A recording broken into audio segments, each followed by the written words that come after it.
Welcome to Becoming Fearless, the personal growth podcast for you if you are ready to overcome fear and step into your greatness. Our purpose is to help you overcome your limits, have loads of fun along the way, unlocking your fullest potential in life, business, health and relationships every single day. I'm your host, Charlotte Carter, a high-performance coach and entrepreneur with over 20 years' experience. I've supported many highly driven, talented people like you who dream big and are ready to take action to overcome what's holding them back. Each week, my guests and I will be sharing hacks and habits on how to build self-belief, courage and confidence to master your mindset and navigate your emotions so that you can reach your human potential in a way that feels light, fun and easeful and helps you become fearless. Let's go. Hello everyone and welcome to another episode of Becoming Fearless. This is a guest episode and I'm really delighted to bring to you somebody who I have never met. So this is going to be an interesting conversation. This is somebody who's we've just met now on the screen and we've had an exchange of emails when Mark messaged me and said, is there any chance of me coming on to the podcast? And that's kind of as much connection that we've had.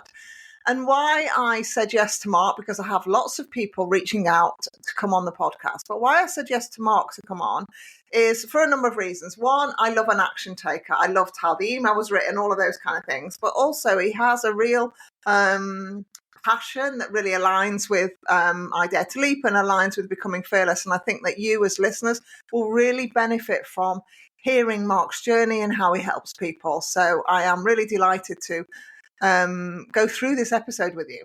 So Mark, do you want to just introduce yourself and let people know a little bit about what you do? Cool. Well, first of all, thank you for having me. That was a nice little introduction. So yes, obviously my name is Mark. I hail from Ireland. So originally from Ireland. I now find myself in Barcelona, so very different pastures. I did my time in Ireland and London for long enough and then wanted some sunshine. But yes, so I am by trade a personal trainer. Now I see myself as much more than that at the moment. And that's just through the skills I built. And I like to call myself a coach, which kind of describes what I do a bit more, as in I do more than just weight training sessions with my clients. But I help predominantly entrepreneurs, business owners, kind of people in very high level and just high pressurized jobs. And I help them just change their life through health and fitness, amongst other things. One of the big things I focus on is pain-free performance. Now, that can be kind of a bit of a buzzword, but what it means to me is just helping somebody train without any pain, live without any pain, move without any pain, and just not have to worry about it. Physical aches and pains, which can debilitate a lot of people. And so in a nutshell, that's who I am and that's what I do. Epic.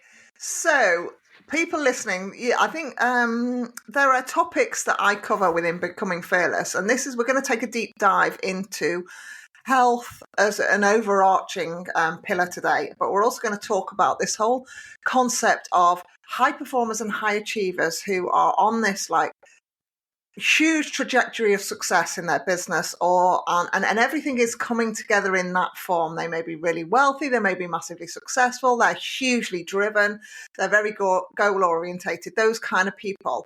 There's a pillar of health where these people, this subsection of society, should we say, that health hasn't necessarily had that same drive as the business had. So it's taken a back seat until, in my experience and the clients that I've had, until something's happened that's been either a wake-up call or they've decided themselves there's a new year or they've hit like an age, like I've just hit 50, a big thing's happened. They're like, do you know what? I've really got to look after my health.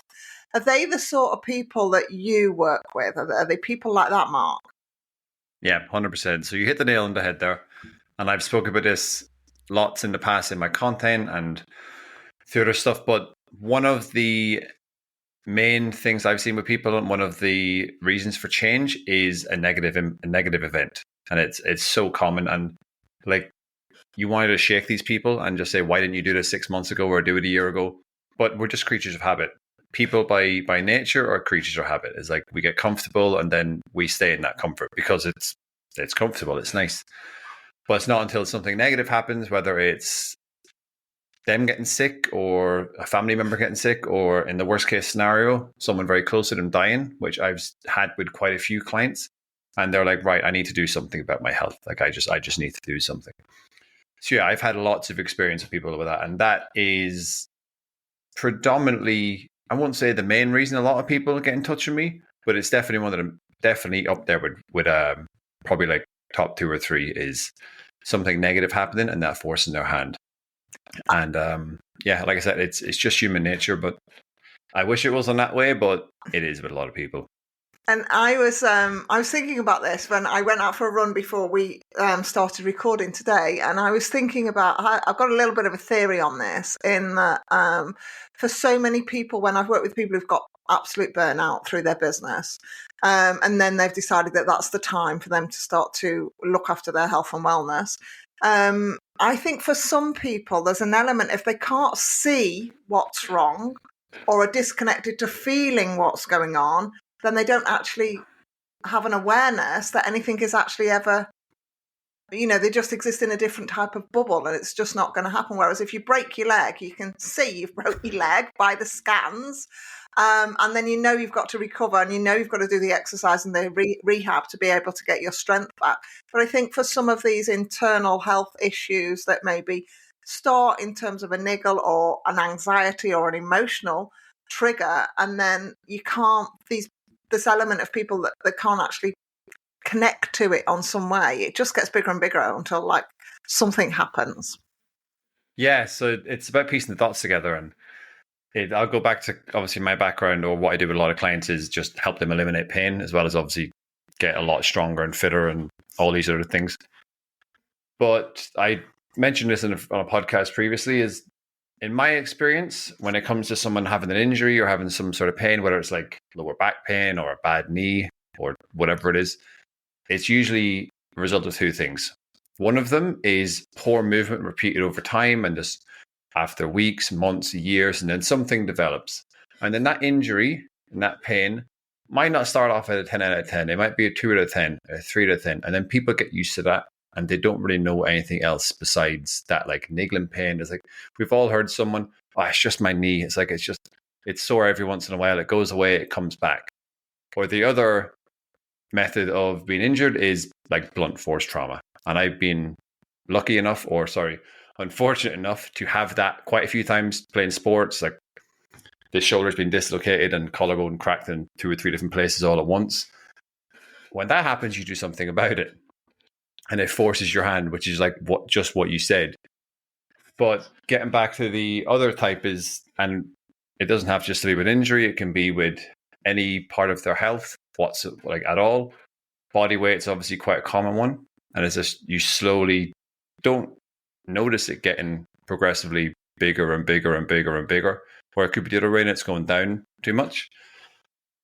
And it kind of relates into that, just kind of being comfortable and also just being a bit oblivious to it. And oblivious because the truth hurts. And avoidance is one of those things where it feels nice almost in the moment, but obviously avoidance in the long term is really bad.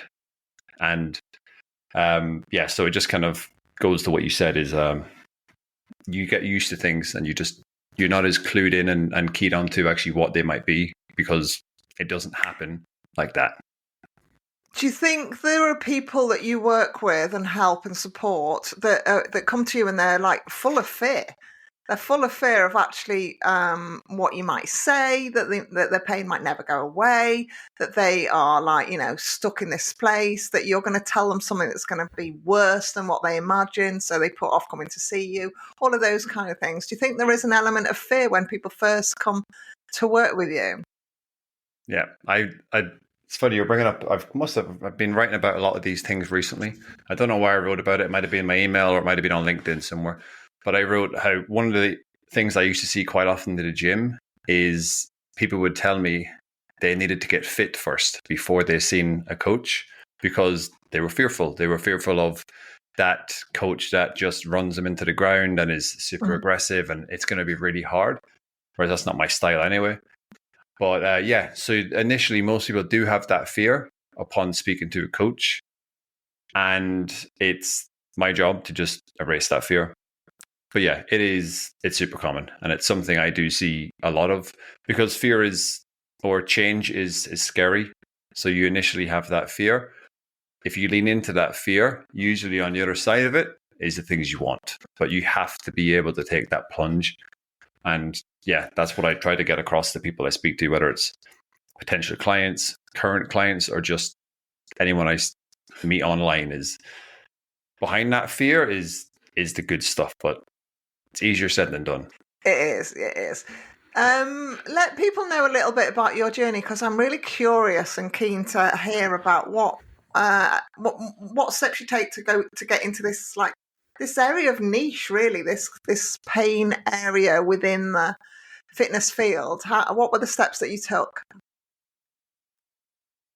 So I did what every coach did. Obviously, got my 6-week or 4-week qualification as a PT. You'd think you're the man. You can coach anyone and everyone. Which, to be honest, nowadays is actually a lot better, because most coaches you see online don't actually have a qualification because of Instagram and TikTok and that things. You don't actually need to show your paper.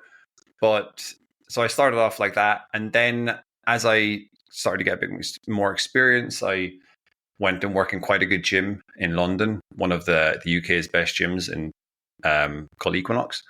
And I got exposed to a lot of just kind of higher caliber as such of client. And that's not me being disparaging to the other clients I used to train, because they were all amazing.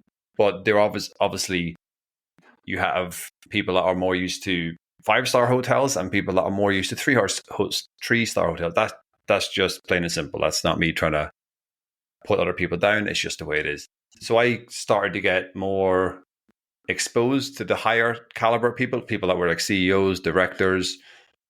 And as I was meeting more of these people, one thing became apparent, or a few things. They were very stressed, which was completely normal, to be expected.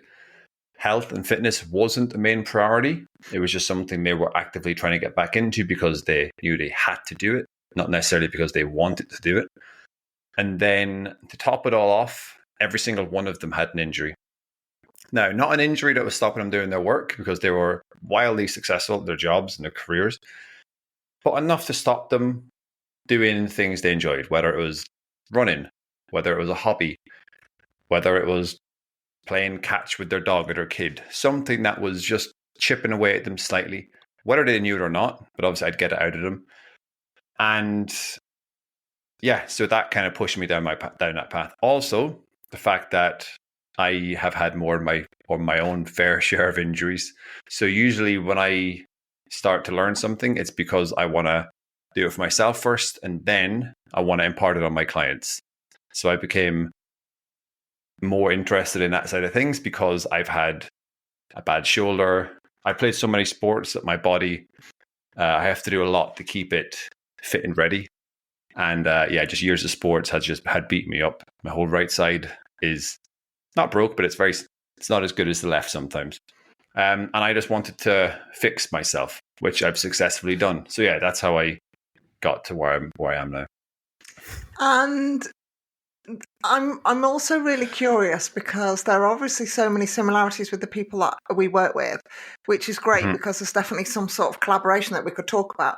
But what are the things that you would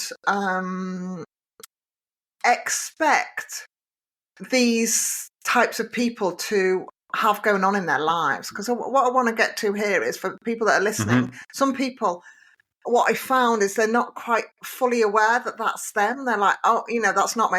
And then I want to kind of, let's describe these people, so that some of the people listening go, oh my goodness, that's actually me, and I really need to contact Mark, because he's talking to me. Yeah, well, like I said, I haven't always worked with the niche I'm in now. I'm in this niche for a reason, because I know I can help. I could help anyone.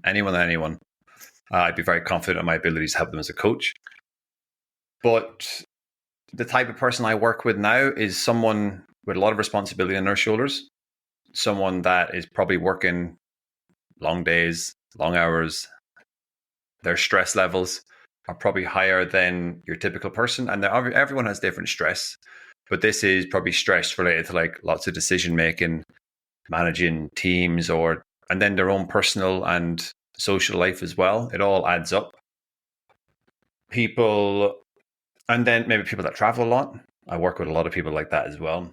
But at the end of the day, it's people that probably know they should be doing more, but they are more focused on their business, more focused on their like entrepreneurial drive, which I get and I respect the hell out of it. But in order for you to be as successful and live up to your potential as you would want with your career, your business, your entrepreneurship, with your family, relationships, with it all, is that health needs to go up here. Like it can't be here. It's probably here, if not down here, for a lot of people maybe listening to this, or a lot of people I've worked with in the past, or I mean, a lot of people I work with now.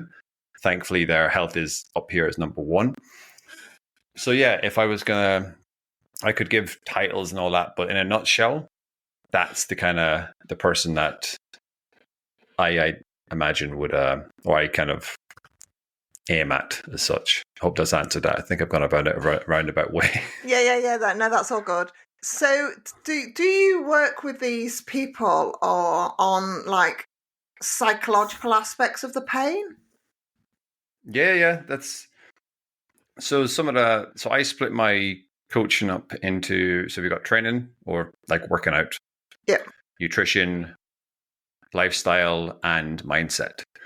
So mindset related to lots of different elements, because if you are highly stressed and you have like limited beliefs, or you've got a negative mindset with certain aspects of your life, is that it makes it much harder for you to eliminate that pain.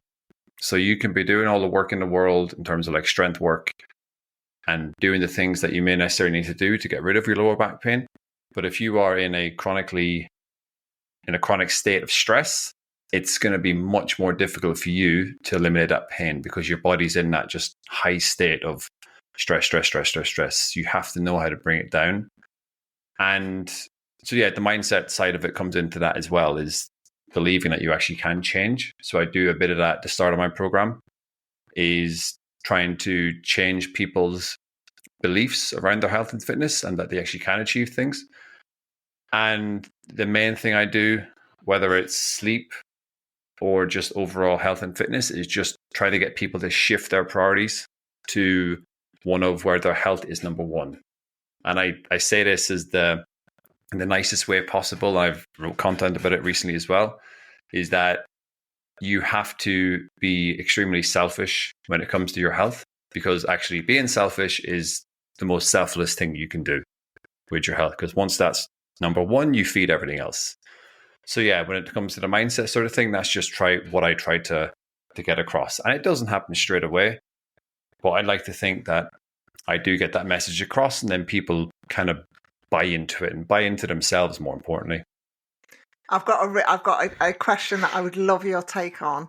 The whole mindset piece is obviously a big part of how people function in terms of high performance. They've got to get their head in the game. Quite often, these people that Mark and I are talking about, they're way too much in their head. That's part of the journey. Everything's going on in their head. 90% of their life lives in their head, their decisions, the intensity and everything like that. Dropping into their body and working out and looking after their sleep and nutrition and everything allows them to get this optimum performance so that they can function perfectly, more balanced, should we say, in many areas. So I want to ask you a question that I am always evolving my answer to this, which is, do you believe, which is around the connection of the mind and the body. So do you believe that the mind runs the show, or do you believe that the body runs the show? What do you think has the upper hand in terms of health change? I think about this quite often when I'm running, and it's because I'm always in like a bit of an internal battle with myself when I'm running. It's like, is my head going to give up first, or are my legs going to give up first? And in my experience, your body is strong, it's resilient. The mind tends to be the thing that's a bit weaker. Is that humans are extremely resilient, like physically, and typically I think it's the mind that lets us down. And I know, because I've been there. I've been there before. I've been out in runs, or I've been working out in the gym, or I've just been doing other stuff, whether it's trying to do some deep work in my office, and then my mind gets distracted and I procrastinate. So I would say the mind. I would say the mind. Oh, so what I say, the mind leads. So I think if your mind is not strong and your mind is not in a position or in a place where it's going to be optimal and it's going to lead you in the direction you want to go, then there's not so much. There's only so far your body can get you. So yeah, that's where I am. Like it. So let's talk a little bit just about this kind of like these areas of pain. Are there particular areas that you see more common in terms of people that come to work with you? Is it a particular areas of the body, like lower back, you've mentioned a few times? Is that a particular, is there a particular theme with your work in that kind of space? Yeah, like I work with any, like when people come to work with me, they don't come to me usually, like they have a few goals, but they don't come to me usually saying, I need to fix my shoulder. It's usually one of the probably like 3 goals. Usually the other one is to drop some body fat just to improve their overall body composition and look and feel better. Maybe increase their like vitality and how they feel and build up their energy, and then eliminate an injury they have. Typically, it would be shoulder injuries. Shoulder injuries, in my experience, is the most common, and it's because your shoulder is the most mobile joint in your body. It moves in all these different directions. I've had a bad one before in the past. I've had about 3 or 4 clients in the last year alone that I've had shoulder injuries, like current clients that have developed injuries to different things that we've had to fix. But then back pain as well. Back pain, everyone will probably get back pain at least once in their life, whether it's for a few days, a few weeks, a few months. I've had a really, really, really great client of mine. She's been with me now for like 4 years, I'd say maybe 3 or 4 years. And she had back pain for 30 years. 30 years of like debilitating back pain. And she's told this story before. We've spoke about it on my Instagram. But now she's completely pain-free. She just ran a race, a 10K race a few months ago, which she would never have imagined she'd actually be able to run again. But yeah, shoulder and back would be the big ones. But it could be anything from a dodgy ankle to a bad knee to a sore neck, whatever it is. Just things that people don't think about, things that I find is people accept pain quite a lot, and then it's part and parcel of your life. Oh, I've just got a sore knee. I've just got a bad back. It's who I am. And I just tried to tell them is like, no, you actually can live without pain. You just have to be willing to put the work in and follow a certain plan. But yeah, back, knee, and shoulder. If I was probably going to list the top 3. Yeah. I love that about that client. Like, you've absolutely transformed her life. How epic is that? Yeah, she's amazing. That's and like through your guidance, she's put in the work and made the changes. That's the whole thing, isn't it? It's always a co-creation of a result like that. So let's talk a little bit and wrap up a little bit about how can people work with you? How are the ways that you work with people? If people have been listening, going, do you know what? I've got to get myself fitter, and I know I've got these kind of like twinges, or I just want to get myself in a different shape. And Mark seems like the person that I want to help. How are the ways people can you help people? So I've got a 1-to-1 online coaching program. So it can be done from anywhere in the world. Anyone can join from any corner of the globe, and I call that like PT in a box. So it's everything and anything you could ever need from a coach. And you can find that on my website, which is paradigmproject.uk. But and I've got some freebies as well if people want to get in touch, so I can pop their way as well. But yeah, that's how I help people. And like we've kind of spoken about before as well, there's a lot more to it than just simply workouts. Like there's a lot of lifestyle stuff, mindset stuff, obviously nutrition, that sort of things. But my goal as a coach is to bring my clients to a point where they can leave me and they don't need me because they've learned the habits, the skills, they've got the knowledge, the experience, and the confidence to go out into the big bad world themselves and still be successful and keep those habits so they last for 20, 30, 40 years, as opposed to 12 weeks and then fall off the wagon, which is quite common in the industry because it's what gets clicks and makes quick money. But my goal is to teach you, then they can do things themselves. So that's where you can find me.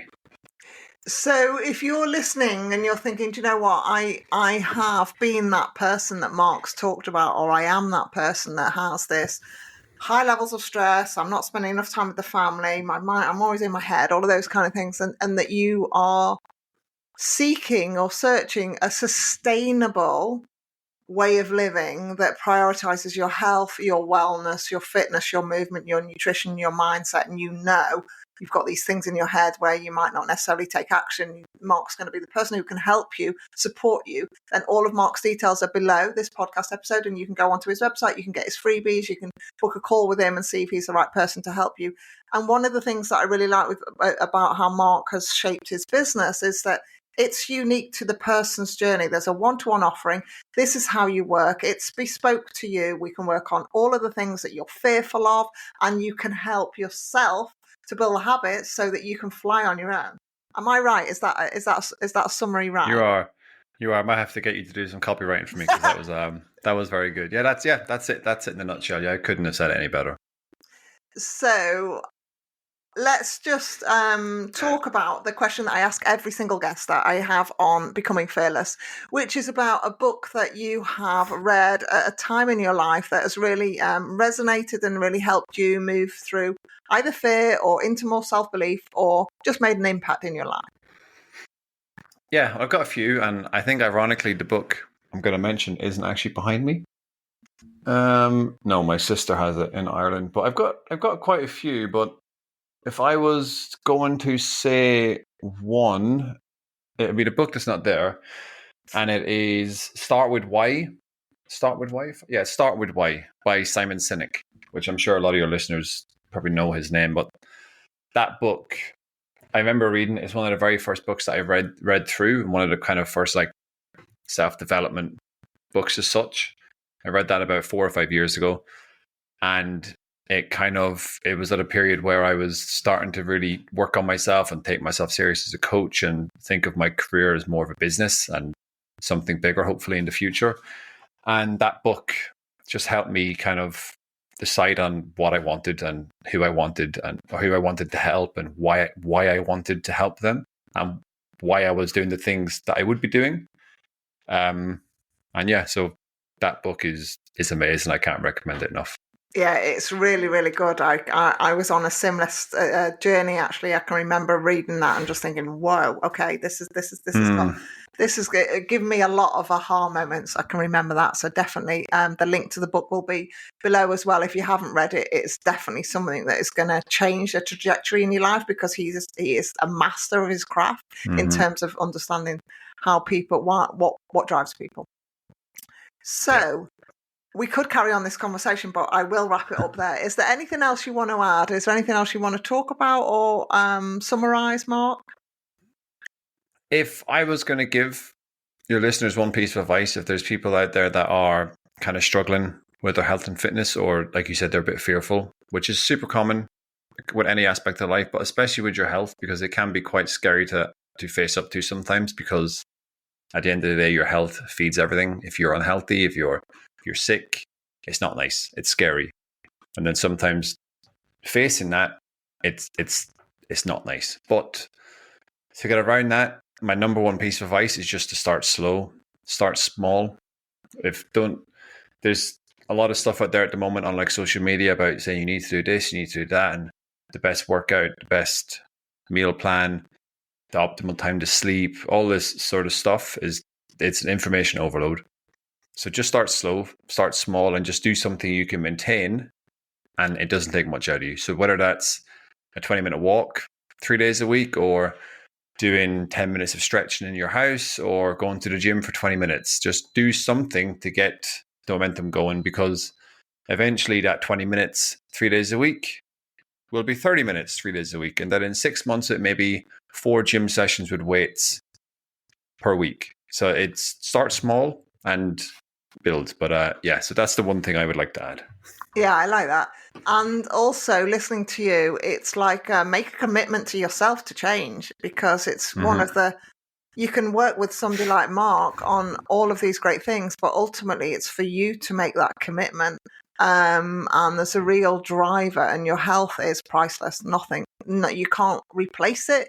And it's a big part of my journey. I worked for 20 years in mental health and then into health, as people know, and into high performance. But health is a huge, it has to be your priority. It does, yeah. Health is your wealth. As cheesy as that may sound, it's the truest word you'll ever hear. It is 100%. I stand by that. So thank you so much for your time. I have loved chatting with you. I am excited for the people that jump into your world from listening here and get curious and just reach out to you and see if you're the right person to help them. And I know from how you've come across today, you can definitely encourage people who are fearful of starting, think they have not got time, they think they've not got space, all of those kind of things. Definitely just jump on a call with Mark if you want to make these changes in your life. Awesome, yeah. No, it's been wicked. Yeah, thanks for having me. I enjoyed that. You are so welcome. So thanks everybody listening to Becoming Fearless. Please do reach out to me or to Mark if you want to know anything more about what we've talked about today, but I will see you on the next episode. Thank you for tuning into this week's episode. I hope that you're feeling energized, fearless, and inspired to take action today to stand in your greatness. I share even more tools and resources on my I Dare to Leap email newsletter. By signing up, you not only get early access to the I Dare to Leap products and services, but you also get brand new podcast episodes delivered straight to your inbox every Monday, meaning you'll never miss your weekly dose of Becoming Fearless energy. Sign up now at www.idaretoleap.com/newsletter or click the link in the show notes below.